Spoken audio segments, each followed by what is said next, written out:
하나님의 말씀 레위기 17장 1절부터 보시겠습니다.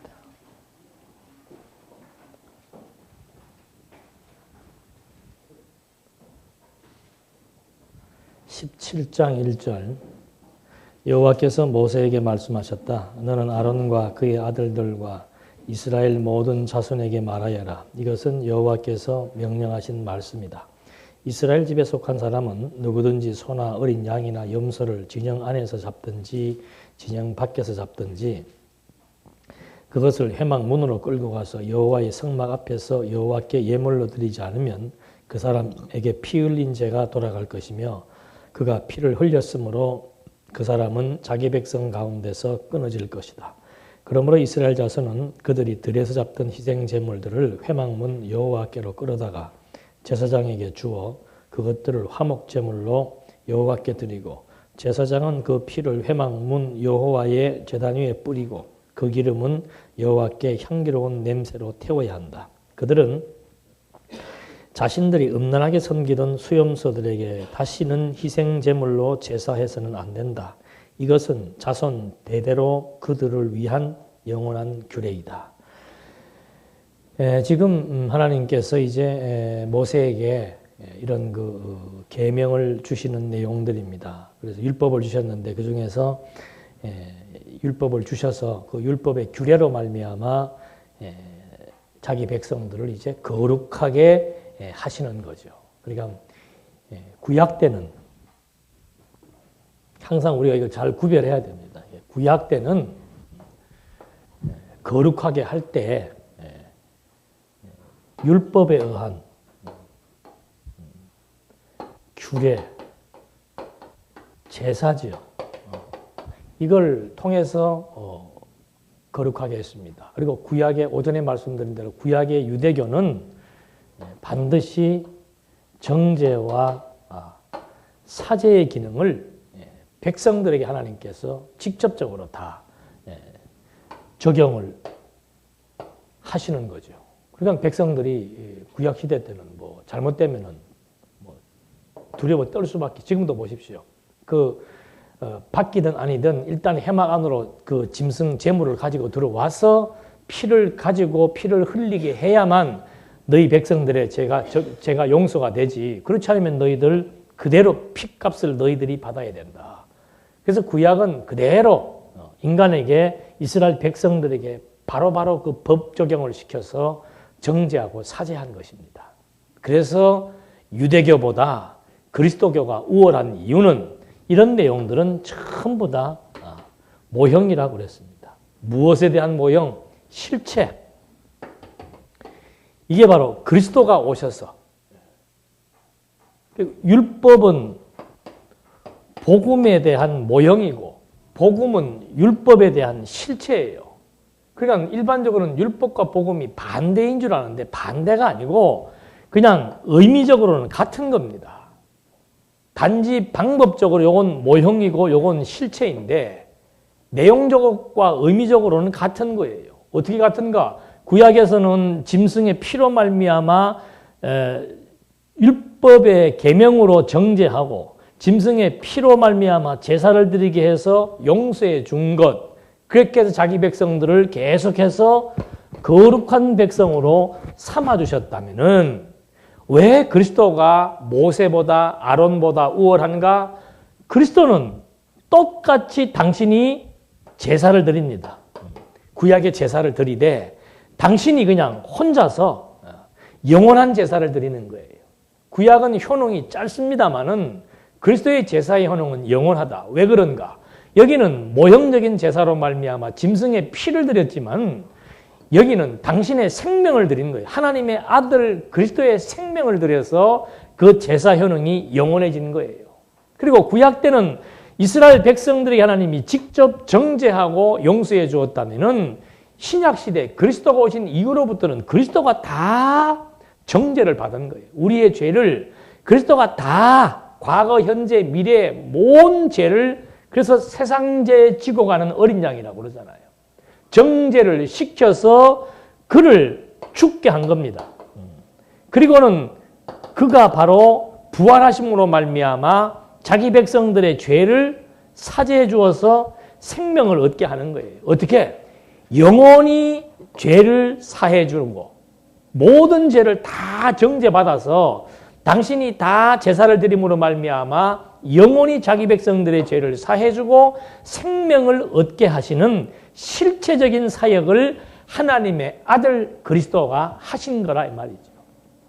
그래서 천사나 아론이나 모세와 비교할 수 없는 진짜 참 신이심을 우리에게 증거해 준 것. 그래서 지금 구약에 공부하는 이런 모든 구약적 요소들은 전부 다 그리스도로 말미암아 성취하실 약속이며 모형이라고 하는 사실을 간과하게 되면은 기독교도 이렇게 정죄받고 사죄받는데 기독교도 두려움과 떨림으로 구원을 이루라고 그랬는데 이런 식으로 잘못 해석해서 계속 교회에서도 그냥 막 채찍과 당근을 갖다 놓고 그게 복과 저주 아니에요. 예? 상과 벌 아닙니까? 그래서 교인들을 막 질책을 해가면서 끌어가려고 하는 이런 태도는 복음적 태도도 아니고 성경적 태도도 아니고 이건 잘못된 종교관에 의해서 나타나지는 기현상적인 상황들이라고 하는 것을 우리가 잊어버리면 안 된다는 얘기죠. 예수의 공로는 그래서 우리에게 중요한 것이고 그래서 우리는 주 없이 살 수 없는 겁니다. 다 죄인이기 때문에. 근데 이걸 그리스도가 단번에 영원한 제사를 드렸기 때문에 오늘 우리들이 이렇게 주의 이름을 통해서 하나님의 자녀로서 당당하고 떳떳하고 그리고 늘 마음의 안식을 누리며 살아갈 수 있는 그런 통로가 되었다는 것을 우리는 지금 구약의 레위기서, 신약의 히브리서를 통해서 계속해서 확인해 볼 수 있는 겁니다. 이런 맥락 속에서 지금 1절과 7절 말씀에서는 이제 이 아론을 거룩하게 하는 규례를 지금 설명해 나가는데 아론 지파는 제사를 전담하는 제사장의 가문입니다. 그러니까 항상 그 제사에 대한 중요성을 알고 여러 가지 조항들이 있죠. 그래서 여기 나와 있는 대로 속죄소에 들어갈 때는 어떻게 들어가야 되고 또 성소에서 지성소로 들어갈 때는 어떤 복장과 어떤 물품을 가지고 들어가야 되고 뭐 이런 것들. 그 다음에 1년에 한 번씩 속죄제를 반드시 드려야 되고 이런 제사 드리는 데 있어서 필요한 그 법도들을 말해 주었고 지금 17장 1절에서는 특히 아론 지파의 사람들이 조심해야 될 것은 여기 나와 있는 대로 수염소에게 제사를 하면 안 된다. 수염소에게. 제가 이스라엘 가보니까 그 동네 염소들은 털들이 굉장히 길어요. 털이 이렇게 길어요.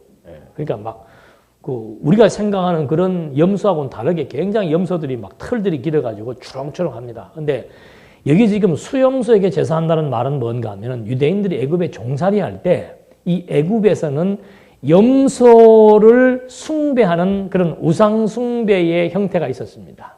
그거 그대로 지금 염소라고 하는 제물은 같은 거예요. 그러니까 염소 갖다 놓고는 너희들 과거 애굽에서 그 염소를 숭배하던 것처럼 그런 방식과 그런 사상을 가지고 지금 숭배해서는 안 된다. 지금 내가 염소들이라고 했던 것과 너희들이 애굽에서 염소를 드리며 제사했던 것과는 본질이 다르다. 똑같은 염소지만은 이 염소를 통해서 너희의 모든 죄가 용서함 받게 된 것은 바로 하나님이 너희 율조와 언약하신 대로 너희의 친백성이 되고 너희의 백성에 대해서 너희를 거룩하게 해주시겠다라고 하는 약속에 근거해서 하나님이 여호와이심을 알게 하기 위한 용도로서의 수염소를 바라봐야 되지 과거 애굽에 있을 때처럼 염소를 섬기면 그냥 단순히 염소를 섬겼기 때문에 농사가 잘 되고 질병이 없어지고 하는 그런 차원이 아니다. 염소가 너희의 생사화복을 주관하는 것이 아니고 내가 너희의 생사화복을 주관한다는 사실, 이 제사의 근본적 의미를 망각하고 제사를 드린다는 것은 있을 수가 없는 일이기 때문에 옛날 애굽의 풍습을 쫓지 말고 여호와만 섬기고 이 제사의 근본적인 의미가 무엇인지를 잊어버리지 말고 수염소를 섬기지 말라고 말해주는 거죠. 그러니까 이 수염소가 또 이 광야를 갈 때는 광야의 길을 이스라엘 백성을 인도한다. 지금도 그 소 섬기는 데가 있잖아요. 인도에 가면은 소 숭배하잖아요. 그러니까 우리나라도 마찬가지예요. 그 영화 같은 거 보면 영화 감독들 보면 깨인 사람들인데 꼭 그렇게 영화 다 만들고 시작할 때 되면은 그 돼지 대가리 갖다 놓고 거기다가 10,000원짜리 코에다 꽂고 하면서 열심히 있죠. 그 돼지 대가리가 어떻게 영화가 관객을 끌어오게 하겠습니까? 그건 상식적인 일인데도 그렇게 사람이 한번 이렇게 기본적인 욕구가 강하게 되면은 자꾸 사람은 뭔가 의지하고 그 의지의 대상이 내 길을 인도하게 해주고 영화가 막 흥행되도록 해주고 사업이 번창하도록 해주고 차가 사고를 나지 않게 해주고 뭐가? 돼지 대가리가. 돼지는요, 보니까는 다 웃더만은. 웃는, 돼지는 그 입모양 자체가 이렇게 웃게 돼 있더만은요. 그러니까 특별히 뭐 웃는 돼지를 갖다 내 웃는 돼지가 없고 다 웃더라고 보니까. 내가 그 시장에 가면서 이런 돼지를 한번 다 봤어 보니까 다 이렇게 빵긋이 웃고 있더만. 그거 갖다 놓고 거기다가 막걸리 붓고 돈 꽂고 빌면은 이제 잘 될 것이다. 그런 종교성, 타락한 종교성. 그러니까 이 기독교는 완전히 하나님의 계시로부터 출발하는 겁니다. 타락한 종교는 전부 인간으로부터 시작해서 인간이 만들어낸 신이에요. 인간이 만들어낸 신이에요. 근본적으로 다릅니다. 모든 종교가 기독교 이외의 모든 종교는 전부 인간이 만들어낸 신이에요.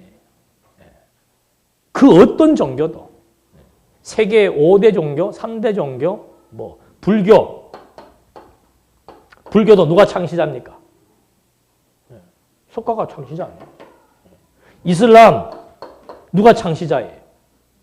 마호멧이 이슬람의 창시자예요. 또 뭐 있어요? 뭐 유대교는 뭐 그렇지가 않지만 하여튼 기독교 이외의 모든 종교들은 전부 인간들이 뭐 이성적으로 경험적으로 또는 관념적으로 이렇게 만들어낸 신에 의해서 안 그러면 자연 만물 여러분 제가 이제 화요일 날은 성도대학이 아니고 화요일 날은 장학교에서 신학원 강의해요. 거기 보면 이제 제가 하는 강의가 조직신학을 강의하는데 조직신학이라고 하는 것은 뭔가 하면은 성경을 통해서 나타나 있는 교리들입니다. 하나님에 대해서 뭐 삼위일체, 자유의지가 있다 없다, 뭐 종교란 무엇인가, 계시란 무엇인가, 언약이란 무엇인가 이런 어떤 교리적인 주제들을 가지고 이제 강의를 해 나가는데 거기도 보면 종교에 대한 것이 나와요. 그 종교에 보면 이제 뭐 거기서는 자세히 하겠습니다만은 여러 가지 종교들이 많이 파생되어 있단 말이죠. 그래서 인간의 이 본성, 인간의 본성 중에 종교와 연관된 인간의 본성은 첫째는 탐심이에요. 내 욕구를 충족시키고자 하는 욕망. 그거를 심리학적 용어로 말하면은 자성취 욕구라 그러죠. 그냥 쉬운 말로 하면 탐심이고 쉬운 말로 하면 욕심이에요. 뭐 이렇게 뭐 학문적으로 얘기해서 별로 고상하게 별거 아니에요. 내 욕심대로 하고 싶다. 그게 종교의 반로입니다. 그러다 보니까 두 번째는 인간이 그렇게 되기를 원하는 마음을 담아서 자연이나 또는 어떤 이론이나 그렇지 않으면 어떤 물품이나 뭐 이런 것들을 만들어 놓고 거기에다가 내 욕구를 충족시키기 위해서 빈단 말이에요. 기댄단 말이에요. 근데 시편에서는 아주 단호하게 말해주고 있지 않습니까? 너희 사람의 손으로 만드는 조각물들 이런 자연물들이 더군다나 조각물들은 눈이 있어도 보지도 못하고 코가 있어도 숨도 못 쉬고 입이 있어도 말도 못하고 그냥 제자리에 이러고 앉아있는 그걸 보고 가서 뭘 그렇게 빌고 그러느냐. 기본적으로 탐심대로 안 된다. 그거예요. 이 피조세계는 절대 인간의 욕심대로 되는 것을 우리가 착각할 뿐이지 되지 않는다. I can do it 하고 반대예요. 완전히. 그게 인본주의란 말입니다. 인본주의. 하나님을 모르면은 왜? 절대자, 지존자, 능력자를 모르니까 인간이 지금 능력이 있고 절대적인 권세가 있고 스스로의 의지가 있는 줄로 알고 자기 마음대로 하려고 하는 본능을 지금 발휘하는 거라 그거죠. 그거 이제 인간 스스로는 존재할 수 없으니까 반드시 무언가는 의지하도록 돼 있는 속성을 가지고 있으니까 사람 의지하는 것은 무당한테 가는 거 아닙니까? 사람 의지하는 거는. 아니면 자연이나 뭐 어떤 이론이나 이런 것들은 우상들을 만들어 놓고 숭배하고자 하는 본성을 가지고 있는 거죠. 그래서 종교가 형성되는 거라 이 말입니다. 그런데 지금 유대인들도 마찬가지예요. 애굽에 살면서 어디에 익숙해 있었는가? 애굽 문화권 속에 들어가가지고는 수염소 섬기는 데 익숙해진 거예요. 왜? 하나님 400년 동안 종교교육 못 받았잖아요, 제대로. 하나님 제대로 모르면은 그냥 이 인간의 본성만 키워나갈 수밖에 없는 겁니다. 그러니까 우리도 그러잖아. 하나님 모르면은 우리 애들도 보면은 아, 이놈은 참 욕심 많게 생겼네. 그거 좋은 말이에요, 나쁜 말이에요? 기독교적인 입장에서 봤을 때는 그거는 웃기는 말이에요. 근데 우리는 욕심이 없게 생겼다는 것보다는 뭐 많은 게 욕심 많은 게 좋은 줄로 알고 아이고 이놈 참 욕심 많게 생겼다. 그래 인간은 포부가 커야 돼. 포부 작아서 안 됩니까? 포부 크면 잘 되고 포부 작으면 안 됩니까? 세상이 내 계획대로 될 것 같으면 망할 사람 없다고요. 어느 사람이 장사 시작하면서 사업 시작하면서 내가 망하기로 작정하고 시작하는 사람이 어디가 있어요? 다 계산했을 때 된다는 확신 가지고 시작을 하지. 안 그렇다니까요. 안 된다니까. 그래서 하나님을 몰랐을 때 인간상과 하나님을 알았을 때 인간상은 완전히 다르게 나타나는 겁니다. 지금 이스라엘 백성들 애굽에서 불러내. 너희들 400년 동안 너희들 좋은 대로만 하고 살지 않았는가? 자기들을 좋은 대로만 하고 살았으니까 이제 내가 이 하나하나의 율법을 주어서 문화적이고 사회적이고 가정적이고 또 제의적인 이런 모든 관계 속에서 철저하게 하나님 여호와 이걸 너희들에게 내가 지금 알게 해주겠다. 이것이 제사의 본질이에요. 이 지금 제사를 통해서 뭐 죄 용서 받는 이것은 하나의 직접적인 내용이고 하나님의 제사를 통한 근본적인 의도는 뭔가 이런 과정들 인간의 본질과 하나님의 근본을 대비시켜 설명해 줌으로써 아 이거는 아니구나 이건 안 되게 돼 있구나 그러면 당연히 되게 돼 있는 쪽으로 우리의 생각이 모아지고 되게 되는 쪽으로 관심을 가질 수밖에 없게 돼 있단 말입니다. 이런 방향으로 지금 하나님께서 끌어나가서 모든 것이 하나님의 뜻이며 하나님의 능력으로 되어진다. 나는 그래서 여호와이시다. 그걸 지금 알게 해주긴 맥락 속에서 이제 하나하나 아론 지파, 특히 제사를 전담하고 있는 그 계보에 주시는 이런 제사와 관련된 얘기들을 하나하나씩 해주고 있는 겁니다. 그 다음에 10절로 16절 말씀에서는 제단에 뿌릴 피를 누구든지 먹지 말라고 금하십니다. 10절 말씀에 10절에서 16절 한번 16절 마지막 절 한번 보십니다. 만일 그가 옷을 빨지 않거나 자기 몸을 씻지 않으면 그는 자기의 죄를 짊어져야 한다.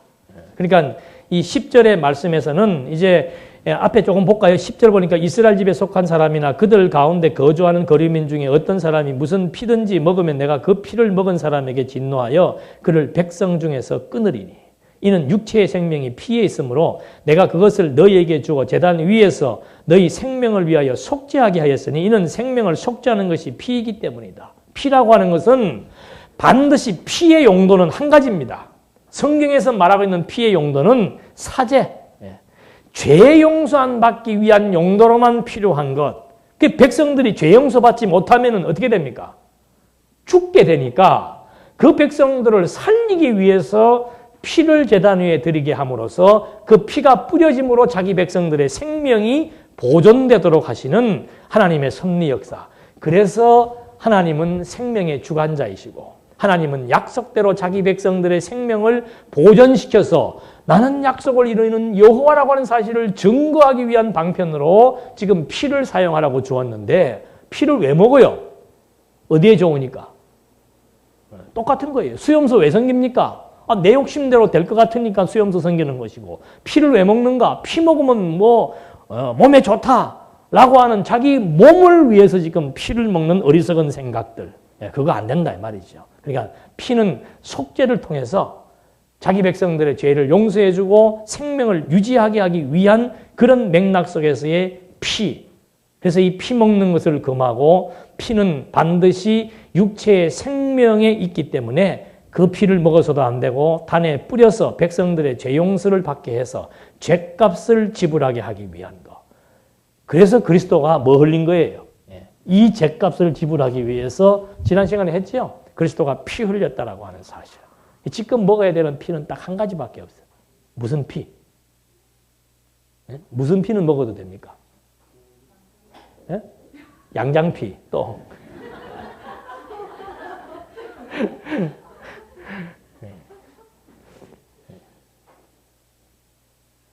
돈이 없어서 못 드시는 거예요? 사슴피. 뭐.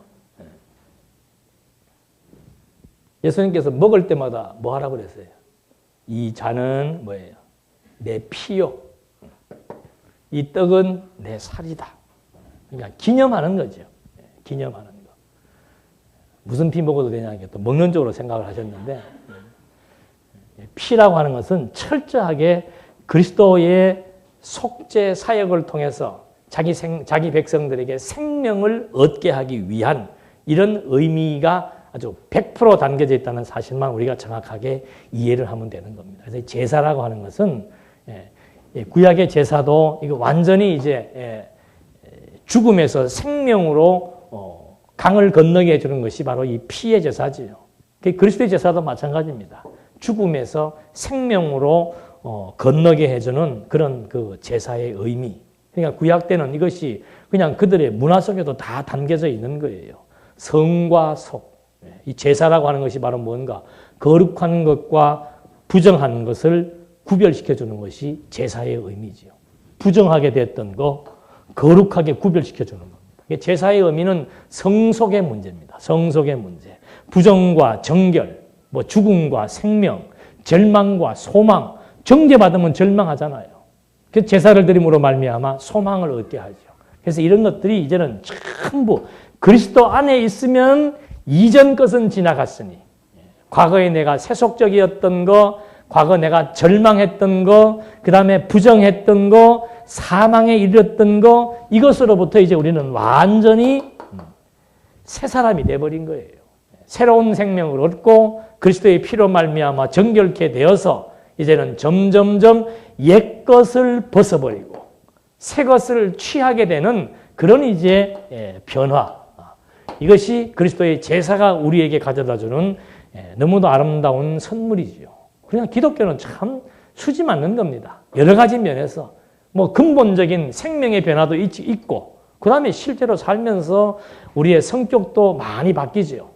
태도도 많이 바뀌고, 생각도 많이 바뀌고, 가치관도 바뀌고, 인생관도 바뀌고, 그런 것들이 자꾸 바뀌니까 안정감을 얻는 거예요. 가치 부여하는 것들이 달라지기 시작을 합니다. 내 인생관이 또 달라지기 시작을 합니다. 역사관이 달라집니다. 그 다음에 어떤 판단 기준이 점점 달라져요. 과거에는 그냥 맨날 나라고 하는 것에 모든 것을 맞추려고 하니까. 부부간도 그래요, 부부간도. 왜 사이가 멀어지는가? 서로 자기에게 맞추려고 하면은 이게 자꾸 멀어질 수밖에 없는 거예요. 서로 자기에게 맞추려고 하면. 과거에 우리 어머님 세대 때는 이거 완전히 가정이 가부장적 제도가 되어가지고 아버지 그러면 막 가장이라고 하잖아요. 가장. 아버지 그러면 막 딱 집안의 기둥이 돼갖고 막 한마디면 꼼짝 못하지요. 근데 요즘은 이제 아버지도 돈 벌고 엄마도 돈 벌고 그러니까 별로 그렇게 크게 할 게 없는 거예요. 크게 막 독주할 만한 게 없단 말입니다. 그러다 보니까 옛날에는 하늘은, 남편은 하늘이요, 아내는 땅이다. 결혼 줄여서 할 때 그렇게 얘기하잖아요. 근데 요새는 남편과 아내가 어떻게 하다? 동등하다. 동등 관계이니까 그 다음에 자꾸 무슨 문제가 생깁니까? 주정 관계라고 하는 것은 어디 하나에 매이게 되면은 여기에서는 큰 어떤 그 구도에서 탈피하는 게 적어집니다. 그러니까 옛날에는 이혼이 없었던 이유가 옛날 사람이 착해서 그런 것이 아니고 제도적으로 아내는 그 집에 시집 가면 뭐가 돼요? 그 집 귀신이 돼갖고 어디 나오지도 못해. 그러니까 여기에 이런 제도가 이혼 발생률을 줄여버린 거죠. 그러나 지금은 남자와 여자, 남편과 아내가 동등해요. 이제 내일 모레 곧 구정 아닙니까? 옛날에는 무조건 하고 누구 집에만 가야 돼.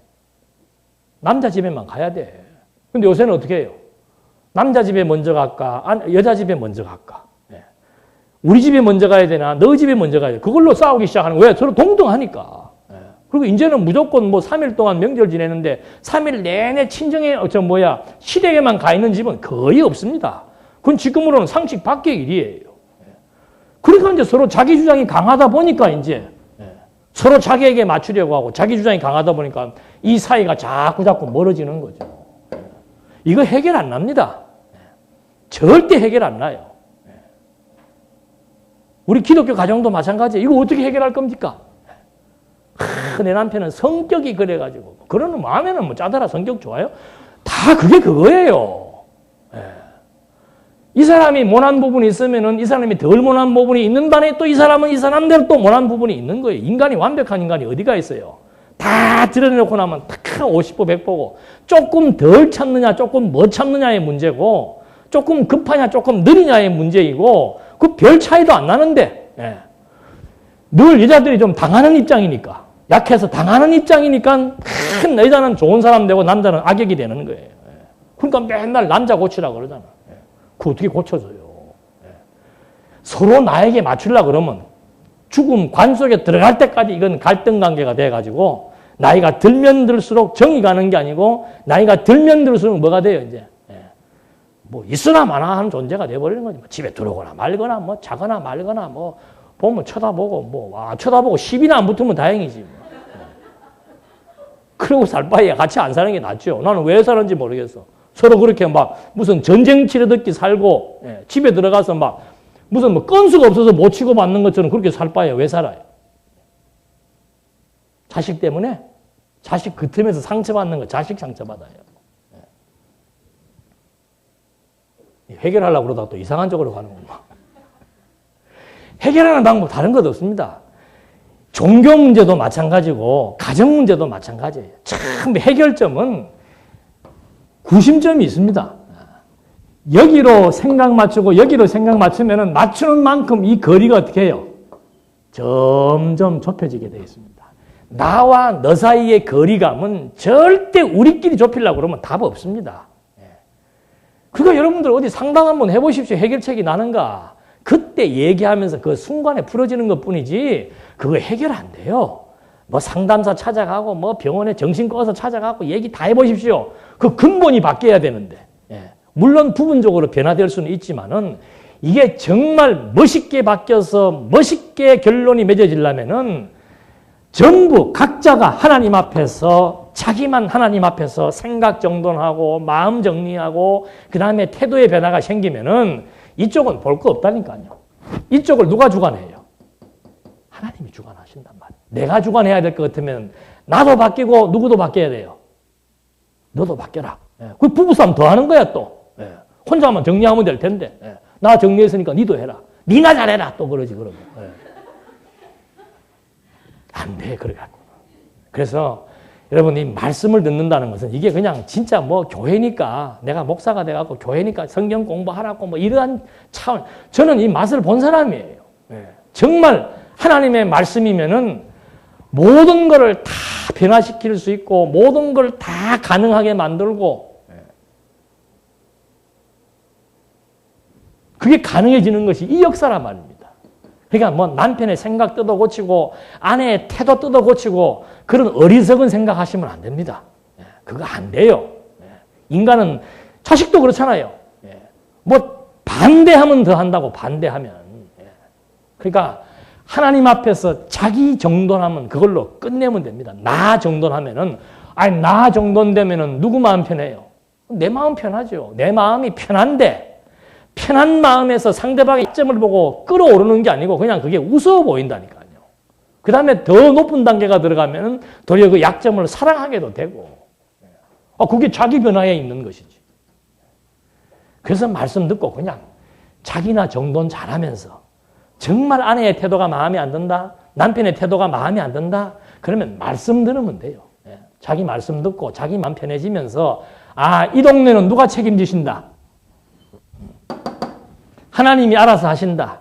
나나 정신 차리고 나나 주제 파악해서 말씀 듣고 하나님 앞에 평안 얻고 정말 제대로 된 삶을 살아야 되겠다. 그러면 나 열심히 말씀 듣고 살면 되는 거예요. 쉬워요, 어려워요? 안 살아봤으니까 쉽지. 이 갈등 구조. 그래서 이 결혼이라고 하는 것도 하나님께서 결국은 가까운 사람을 통해서 악처를 만나든지 뭐 아름다운 여인을 만나든지 간에 가정사를 통해서 결국은 하나님께로 우리의 생각, 우리의 마음, 태도들을 향하게 해서 하나님의 사람으로 교육시켜 나가기 위한 하나의 교육의 장이지요. 교육의 장. 그러니까 그런 생각, 이건 뭐 여러분 그런 마음을 가져야 됩니다라고 내가 권고하는 게 아니고 그냥 성경이 그런 거예요. 그래서 이 제사라고 하는 것, 제사를 통한 효능이라고 하는 것은 정말 우리의 근본적인 문제도 당연히 해결해 나가지만은 이런 지엽적인 문제들도 하나하나 말씀을 들음으로써 모든 생각들이 정지되고 마음이 정리되어져서 여러 가지 많은 문제들이 문제로 크게 확대되는 것이 아니고 그 문제가 하나님 알면은 점점 축소된단 말입니다. 거기에서 마음의 평안이 얻어지는 것처럼 이런 제사에 대한 의미가 다양한 어떤 그 변화를 일으켜 나간다고 하는 것. 18장에서는 이제 백성들에 대한 성화 규례가 나옵니다. 백성들에 대한 성화 규례. 18장 이거 그다음에 18장 1절에 여호와께서 모세에게 말씀하셨다. 너는 이스라엘 자손에게 말하고 그들에게 일러라. 나는 여호와 너희 하나님이다. 하나님께서 이 말씀을 주실 때도 적절한 시점에 가서는 이런 말씀을 하시는 목적을 지금 설명해 주고 있는 겁니다. 18장 1절과 2절 말씀은 중요한 얘기죠. 백성들을 지금 거룩하게 변화시키려고 하는 목적을 2절에서 말씀해 주고 있는 겁니다. 왜 내가 지금 내 백성들에게 이 성화 규례를 주는가? 너는 이스라엘 자손에게 말하고 그들에게 일러라. 무엇을? 나는 여호와 너희 하나님이다. 이 사실을 백성들에게 알게 해라 이 말입니다. 지금 백성들을 거룩하게 만드는 규례를 지금 모세를 통해서 주는데 그 주기 이전에 하나님이 하시는 말씀은 뭔가? 내가 지금 그 말을 왜 하려고 하는 줄 아느냐? 내가 여호와로 존재한다는 사실을 백성들에게 알게 하기 위해서 다양한 규례들을 주시는 것이다. 똑같은 이치예요. 왜 지금 우리의 가정이 필요한가? 왜 부모 자식의 관계가 소중한가? 교회가 소중한가? 사회가 소중한가? 내가 여호와인 줄 알게 하기 위한 경험의 세계. 이론의 체계는 성경을 통해서 주어지고 경험의 체계는 우리에게 관련된 모든 관계가 주어지는 이런 상황들. 이게 바로 여호와 하나님이라고 하는 사실을 알게 하기 위해서 주어진 직장이고 그게 근본이에요. 그게 근본 직장을 주신 목적이고 가정을 주신 목적이고 결혼을 하게 하시는 목적이고 여러 가지 상황을 전개해 나가시는 목적이 어디에 있는가? 나는 너희의 하나님 여호와이시다. 그거 지금 정확하게 인지시켜 주기 위해서 그거 하나만 깨달아지면은 그러잖아요. 두려울 게 없다고.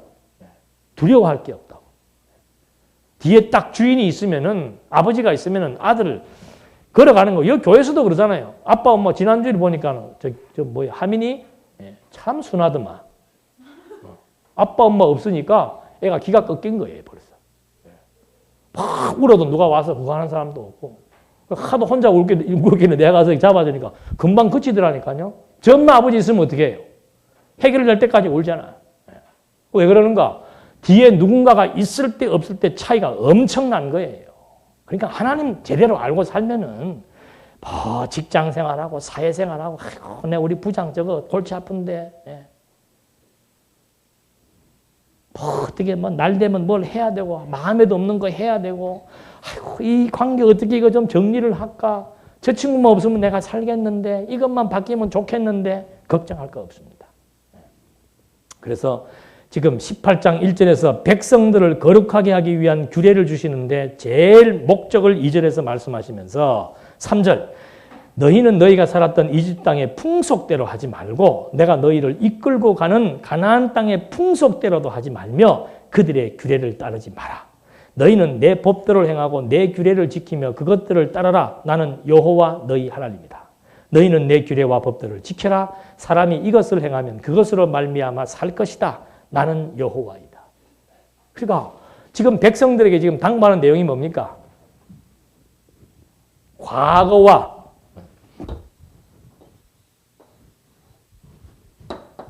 지금 이 사람들은 여기에 있는 거예요. 광야에 있습니다.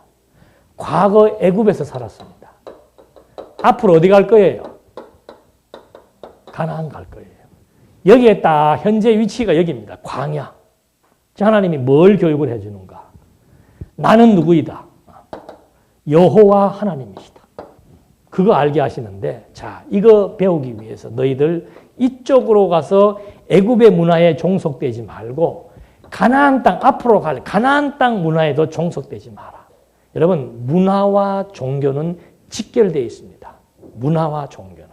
그러니까 그 신명기서에서도 훌륭한 왕은 아내를 많이 두지 않는다 그랬습니다.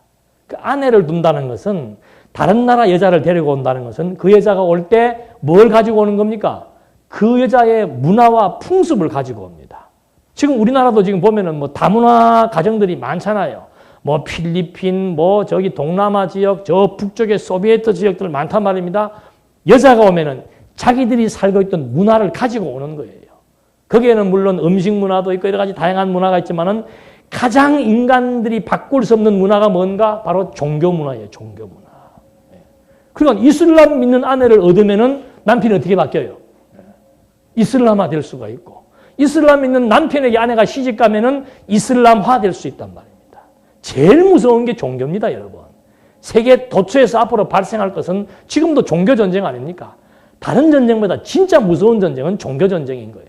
그러니까 애국 문화라고 하는 것은 완전히 바알신을 섬기고 또 바알보다도 못한 숫송아지 섬기, 수양 섬기는 그것까지도 지금 배워서 여기서 지금 헬라고 하고 있으니까 광야길 인도하려면은 수염소가 지금 잘 수염소를 섬기면은 우리의 미래가 보장된다.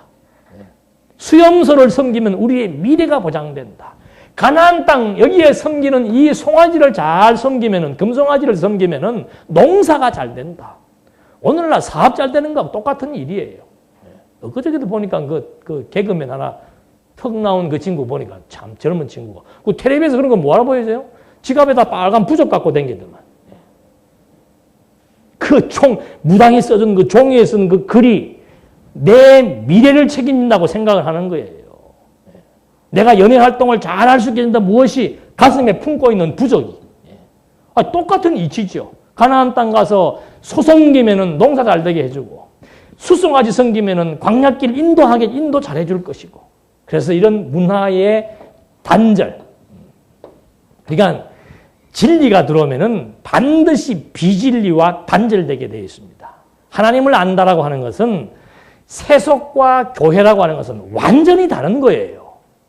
그리스도인과 비그리스도인은 근본이 다른 겁니다.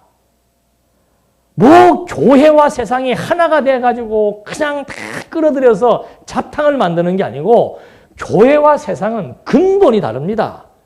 관이 다르단 말입니다. 인생관이 다르고 가치관이 다르고 신관이 다르고 살아가는 삶의 양식이 다르고 태도가 다르게 되어 있는 거예요. 예수 믿고 나면 다른 거 다 초월해서 이제는 기독교 믿으면 하고 싶은 대로 해도 된다. 아니에요. 하고 싶은 대로 해다 된다. 그거 우리는 보통 자유라 그러죠. 자유도 우리나라 말은 그냥 자유만 되어 있습니다만은 영어로는 이 자유, 이거는 내 하고 싶은 대로 하는 자유예요. 리버티. 이거는 어떤 상황으로부터 벗어나는 것을 의미하는 겁니다. 성경에서 말하는 의미는 상황으로부터 벗어난 것을 의미하는 거예요. 상황으로부터 벗어나서 어디에? 하나님의 질서 안으로, 하나님의 사랑 안으로, 하나님의 질서 안으로 들어가는 것이 그게 진정한 자유이지. 아니 말씀 듣고 나서 지멋대로 살려고 하는 사람, 그거는 말씀 잘못 들은 거예요. 어떻게 말씀 듣고 내 멋대로 살아요? 말씀이 깨달아지면 자기 욕심이 조절되어지게 돼 있는데 말씀을 10년, 20년 듣고 내 멋대로 산다? 그런 사람은 입에다가 말씀 올리면 안 돼요. 남전도에서 요즘에 믿음의 행위 가지고 세미나 하는 그건 복잡할 게 뭐 있어요? 깨닫는 만큼 사라지는 건데. 왜 안 될까? 뭐가 왜 안 돼요? 하나님에 대한 확신이 안 들어오니까 안 되는 것이지. 하나님이 하신다는 게 안 믿어지니까. 내 하고 싶은 대로 하고 싶은 욕망이 더 큰 것이고, 그래서 아름다운 표현이 안 되는 것이고, 아름다운 열매가 안 맺히는 것이지. 아니, 말씀은 열심히 잘 듣고 공부를 많이 하고 깨달음이 왔는데 안 된다? 그건 진리를 모독하는 얘기입니다. 진리를 지금 잘못 이해하고 있는 거예요. 하나님의 말씀은 살았습니다. 살아서 운동하는 만큼 반드시 의식의 변화가 생기고 행동의 변화가 생기게 돼 있는 거예요. 근데 무슨 이 말씀이 그렇게 쉽게 금방 한 몇 개월 공부해서 수험 공부하듯이 고시 공부하듯이 산속에 들어가고 한 2, 3년 독파하고 나면은 고시 공부해서 패스하는 것처럼 그런 식의 공부가 아니에요. 이건 모든 근본을 우리에게 제시해 주는 원리 체계이기 때문에 그렇게 쉽게 이해되는 내용들은 아닙니다. 얼마나 성경에 나오는 개념들이 그게 깊은 개념들인데. 여러분, 거룩이라는 것이 그게 잘 이해가 됩니까? 영혼이라는 게 잘 이해가 됩니까? 진정한 자유가 뭔지 이해가 잘 됩니까? 지금도 언약에 대해서 이해를 못하고 있는 목회자들도 많이 있어요. 그렇게 한 몇 마디 듣는다고 해서 금방금방 정리돼가지고 다 하고, 제가 그러잖아요. 제가 6개월 만에 66권 공부 다 하고 하산했다고. 하산하는 순간 흙탕물 속으로 들어가는 거예요. 죽을 때까지 바울이 나는 다 알았다 함도 아니고 다 얻었다 함도 아니고 다 이루었다 함도 아니다. 다만 달려가고 있을 뿐이다. 지금도 열심히 진행하고 있는 겁니다. 열심히 공부하고 있는 거예요. 죽을 때까지 열심히 공부하는 거예요. 진지하게. 우리의 삶이라고 하는 현장은 완전히 세속에 지금 세속 문화 그 속에 살아가고 있는데 그 세속 문화 속에 살면서 세속과 구별한다는 거 그게 어떻게 쉬운 일이냐 그 말이죠. 그래서 지금 이 레위기서에 나오는 백성들에 대한 성화규례 첫 번째 문화의 단절을 말해주고 있는 겁니다. 문화에 예속되지 마라. 그들의 놀이문화, 그들의 습관, 그들의 어떤 그 관례 이런 것들은 전부 종교와 다 귀결되기 때문에 나중에 들어가면은 종교적인 타락을 할 수밖에 없다라고 하는 사실을 하나님 아시죠. 그래서 바로 그런 문화에 대한 근접을 여기서 단절시키면서 나는 여호와다. 그 5절 말씀에 마무리 나오죠. 또 이거 이렇게 하지 마라. 애굽의 문화, 가나안의 문화와 단절시켜라. 왜? 나는 여호와니까. 내가 바로 너희의 인생을, 너희의 삶을, 너희의 생활을, 너희의 모든 것들을 책임지는 존재는 나니까 그런 어리석은 문화에 귀속해가지고 어리석은 행위들 하지 말라고 지금 1절로부터 5절까지 해서 말해주고 있는 거죠. 그러니까 인본주의 문화관이라고 하는 것은 전부 인간의 본성에 기초한 겁니다. 인본주의 문화라고 하는 것은 전부 본능 문화예요. 본능 문화. 본능 문화이며 감각 문화. 요즘은 감각 시대가 되었지요. 그러니까 막 전부 감각적인 느낌을 모든 것의 기준으로 삼잖아요. 조금 고상한 나라는 가면은 감각적인 것을 가지고 잣대를 잡는 게 아니고 생각, 사고의 폭을 넓히기 시작하는 거죠. 그게 사고라고 철학이라고 하는 것도 답이 없기 때문에 답답한 거예요. 답이 없기 때문에. 그러나 성경은 진리로서 어떤 문제에 대해서도 해답을 다 내려주고 있지 않느냐 그 말이죠. 그래서 이 기독교, 나는 여호와로라고 하는 이 기독교 종교의 근본, 이건 너무너무 일반 종교와 다르다는 사실을 여기서도 분명하게 언급을 해주고 있습니다. 그래서 요소에서 하나님께서 핵심적인 말을 지금 해주고 계시면서 정리를 하고 나가는 겁니다. 그래서 지금 6절로부터 이제 18절까지는 하나의 사례로서 근친 상간에 대한 얘기가 나옵니다. 6절에 보니까 너희는 누구든지 자기의 친족에게 접근하여 그의 하체를 범하지 마라. 나는 여호와이다. 그러니까 이거 친족 간의 성적인 타락하는 문제. 그리고 17절에 보면은 너는 한 여자와 그 여자의 딸과 함께 그 하체를 범하지 마라. 너는 또 그 여자의 손녀나 외손녀를 데려다가 그들의 하체를 범하지 마라. 그들은 그 여자의 친족이니 그것은 뭐다? 악행이다. 그런 일을 행하게 되면 18절 너는 아내가 살아있는 동안 그 자매를 데려다가 그 하체를 범함으로 그 여자가 질투하게 하지 마라. 이런 성적 문란은 완전히 가정 파탄을 일으키는 겁니다. 집안에 살상극이 벌어지는 거예요. 다윗의 아들 가운데서도 그런 일이 어부 자식들 간에 서로 그냥 통간을 해버리니까 그 오빠가 나중에 그 사람 죽여버리잖아요. 이런 구약적인 이 사건들은 전부 생육 번성에 관련된 문제들이다 이 말입니다. 이게 도덕적 문제를 지금 얘기하는 게 아니에요. 도덕적 문제는 말 안 해도 알잖아요. 짐승들이나 그런 일 하지. 사람의 탈을 쓰고 그런 일 하겠습니까? 그 말을 여기다 왜 써놓는가? 이게 지금 나는 여호와인 걸 알게 해주는 거예요. 생육 번성하라고 말씀하신 하나님께서 내 씨로 말미암아 번성시켜 주시겠다고 하신 하나님께서 다른 씨를 통해서 하나님이 정해놓은 짝지은 짝 이외의 다른 씨를 통해서 한다는 것 하나님이 용납하지 않겠다. 그건 하나님이 하신 약속과 달라지는 거란 말입니다. 그건 하나님의 정의가 아니죠. 하나님의 정의는 뭔가? 하나님이 세우신 약속대로 이루어 나가시는 것이 하나님의 정의예요. 그래서 여기서는 보면 지금 뭐 골육 지친 또 가정하고 불결한 교합 요즘 말하는 그 뭐예요? 동성연애 그 다음에 뭐 짐승 에이즈 이런 것들이 전부 그래서 구약 때도 마찬가지예요. 그런 질병 근친상간 해버리면 기형아 나오죠. 그 다음에 다른 문제 생기면 전부 질병들 생기지요. 그거 다 생육번성과 관계되어져서 하나님 여호와이심을 지금 여호와이심을 무상케 하는 일이 될 수가 있기 때문에 하나님께서 그런 관점에서 이런 얘기들을 하시면서 철저하게 하나님 중심적인 거룩의 삶이 무엇인지를 지금 설명해 주고 있는 거라 그 말입니다. 이것이 백성들에 대한 성화에 대한 규례예요.